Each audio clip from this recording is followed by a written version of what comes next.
கடகராசி நண்பர்களே, இப்பொழுது சித்திரை 20ஆம் தேதி நடக்கக்கூடிய குரு பெயர்ச்சி இவர்களுக்கு 12ஆம் இடத்திலிருந்து இருப்பதனால் 12ஆம் இடங்கிறது விரயத்தை சொல்லக்கூடிய இது சுபவிரயமா அசுபவிரயமா என்று பார்த்தால் இது முடிஞ்ச அளவுக்கு சுபவிரயங்களாக இருக்கக்கூடியது. இருக்கிறது புதனுடைய வீடு இருப்பதனால் கொஞ்சம் பேங்குகள் வரவு செலவு கொடுக்க வேண்டியிருந்தால் கொடுக்கக்கூடிய காலகட்டத்தில் இருக்குது.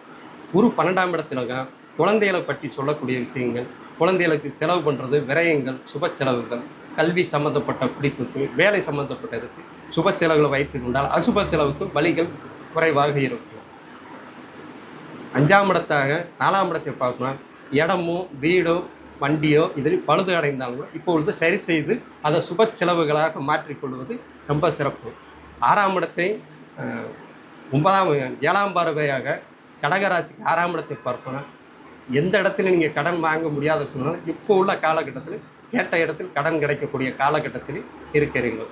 9ஆம் பார்வையாக 8ஆம் இடத்தை பார்ப்பதனால் வழக்கு, சின்ன சின்ன சண்டை சச்சரவு, மன அழுத்தம் இதில் குறைபாடுகளை குறைவாக பக்கத்திலே அம்மன் ஆலயம் சென்று ஒரு காளியம்மன் செவ்வரளி மாலை இல்லை மல்லிகைப்பூ மாலை வாங்கி பக்கத்தில் விநாயகருக்கு அருமுள்ளு போட்டு 2 நல்லெண்ணெய் விளக்கு ஏற்றி அம்பாளுக்கு நெய் விளக்கு ஏற்றி போயிட்டு வர வழிபாடு செய்தால் ரொம்ப சிறந்த பலனாக இருக்கும். டைமிங் மாலை 5:50 6:10 இரவு நேரங்கள் போடுறது ரொம்ப ரொம்ப சிறந்த பலனாக இருக்கும். நன்றி.